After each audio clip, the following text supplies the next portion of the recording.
बिस्मिल्लाहिर्रहमानिर्रहीम अस्सलामु अलैकुम रहमतुल्लाह। Field marshal army chief general Asim Munir का बिल्कुल एक नया मंसूबा सामने आया। उस मंसूबे के तहत अगर ये अब कैटेगोरिकली दोनों पर, शहबाज शरीफ पर और आसिफ अली जरदारी के ऊपर वाज़ेह कर दिया गया है कि असल में तुम दोनों ज़िम्मेदार हो। मुल्क के अंदर जो इस वक्त हालात बन चुके हैं, आम आदमी की कमर तोड़ दी गई है। आम आदमी बेचारा मर गया है और उसका कुछ उम्र निकाल दिया गया है। तो आम आदमी के साथ जो किया गया, जो सलूक किया गया है, इस्टेब्लिशमेंट को इस बात का पता है कि इसके अंदर बराह रास्त ज़िम्मेदारी मौजूदा नून लीग पीपल्स पार्टी गवर्नमेंट की है। अब एक बहुत ही अहम तरीन ब्रीफिंग का इत्माम करने के बाद जो रिपोर्ट है वो जनरल आसिम के सामने रखी गई। अब ये मुलाकात, वहाँ पर ब्रीफिंग और उसके बाद जनरल आसिम के सामने उस रिपोर्ट का आना, जिसके अंदर इतने बड़े बड़े इंकशाफात मौजूद हैं कि आपके रोंगटे खड़े हो जाए। उसके बाद उन्होंने ये पैगाम कहलवाया है और ये पैगाम मुख्तलिफ़ टीवी चैनल्स के ऊपर सिक्योरिटी ज़राए से पब्लिश किया गया। जब भी टीवी चैनल्स के ऊपर सिक्योरिटी ज़राए से कोई भी बात, कोई भी स्टेटमेंट, कोई भी बयान पब्लिश किया जाता है, उसको नशर किया जाता है, तो फिर आप समझ आए कि ये इस्टेब्लिशमेंट की टॉप पॉलिटिकल कमान की जानिब से कम अज़ कम ISPR की जानिब से ये मैसेज कन्वे किया गया, जिसके अंदर बताने का मकसद ये होता है, मकसद उसके पीछे ये होता है कि गवर्नमेंट को, इदारों को, शख्सियात को आगाह कर दिया जाए। जिस तक ये पैगाम पहुँचाने का मकसद होता है उस तक ये पैगाम पहुँचा दिया जाए।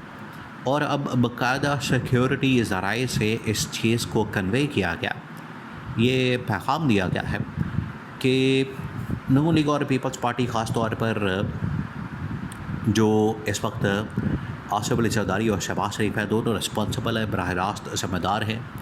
मुल्क के अंदर इन लोगों ने जो तबाही और बर्बादी फेरी है, इस्टेब्लिशमेंट ने इनको बता दिया है कि तुम लोगों ने बेड़ा गर्क कर दिया मुल्क का, और मुल्क का जिस तरीके से बेड़ा गर्क किया गया है, मुल्क अब इसका मुतामिल नहीं हो सकता कि मज़ीद तुम लोगों को टाइम दिया जाए, वक्त दिया जाए या कोई अल्टीमेटम दिया जाए, क्योंकि 4 साल हो गए अल्टीमेटम देते हुए, लेकिन तुम लोगों का अल्टीमेटम ख़त्म नहीं हो रहा और मुल्क इस तबाही और बर्बादी के दहाने पर पहुंच चुका है। अब हुआ क्या? अब आपने पूरा मामला समझना। इस्टेब्लिशमेंट के यहाँ एक ब्रीफिंग का तमाम किया जाता है और वहाँ पर एक ब्रीफिंग प्लान की जाती है, वहाँ पर एक ब्रीफिंग का बाकायदा तौर पर बंदोबस्त किया जाता है। अब ब्रीफिंग क्या? टॉप मिलिट्री कमांड की जानिब से ये मुख्तलिफ कोर कमांडर्स की जानिब से, देखिए, एक तो होती है कोर कमांडर्स कॉन्फ्रेंस। वो ऑफिशियली जब भी कोई बड़ा मसला होता है या हर 2 महीने बाद, 2.5 महीने बाद, 3 महीने बाद एक कोर कमांडर्स कॉन्फ्रेंस होती है, जिसमें 3 महीने की बुनियाद के ऊपर जो कारकर्दगी, मुल्की हालात, वाक़यात, मुल्क के अंदर अमन व अमान की सूरत हाल, पॉलिटिकल इकोनॉमिक सूरत हाल, उसका जायज़ा लिया जाता है।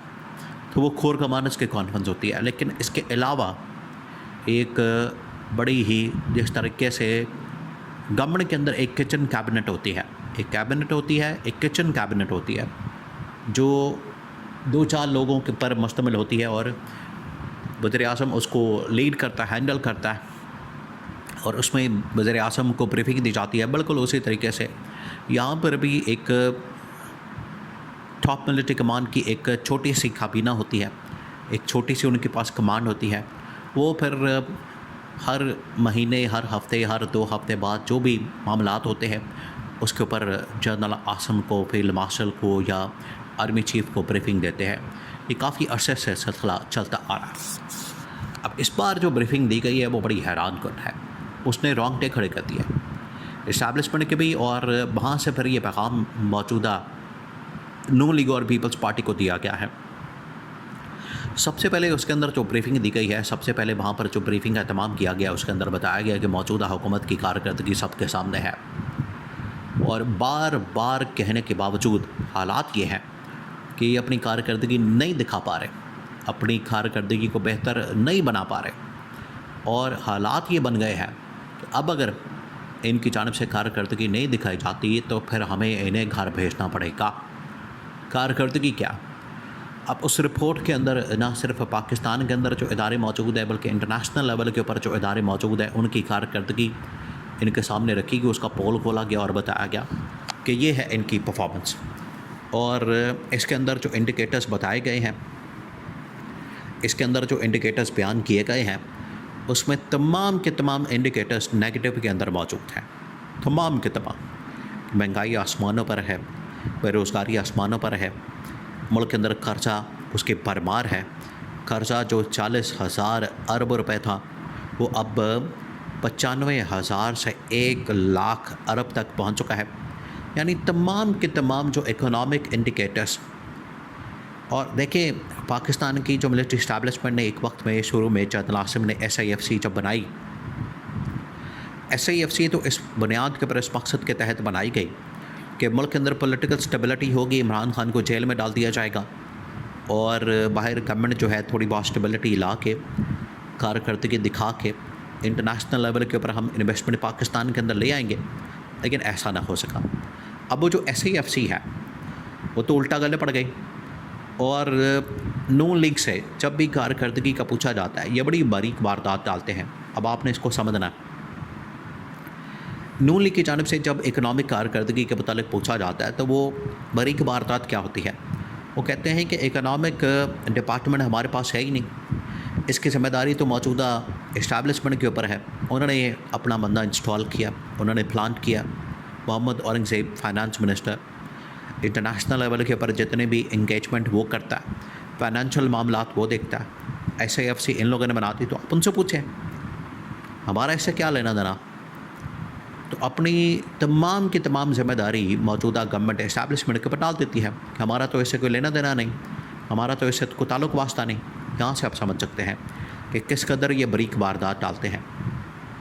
और ये जो बारीक वारदात है, इसमें मकसद ये होता है कि हम किसी तरह से जो चोर दरवाज़ा है या किसी तरह से हम पतली गली से निकल जाएं, हमारे ऊपर ये बर्डन बोझ ना आए। जबकि इस्टेब्लिशमेंट को पता है कि हमने कितनी बार इनको समझाया, बताया।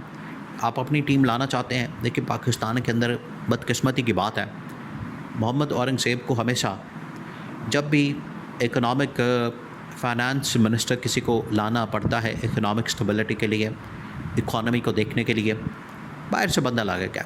यानी 25 करोड़ लोगों में से किसी एक माँ ने ऐसा बच्चा नहीं पैदा किया जो इकॉनमी को समझ सके, इकॉनमिस्ट हो, इकॉनमी को चला सके, कोई एक आदमी। ये बड़ी अनफॉर्चुनेट बदकिस्मती की बात है। तो जो नून लीग है, पीपल्स पार्टी है, वो सारी जिम्मेदारी इस्टेब्लिशमेंट के ऊपर डालते हैं। इस्टेब्लिशमेंट अब इसको अफोर्ड करने के लिए तैयार, उन्होंने कैटेगोरिकली पैगाम भिजवा दिया और जिम्मेदारी इनके ऊपर डालती है।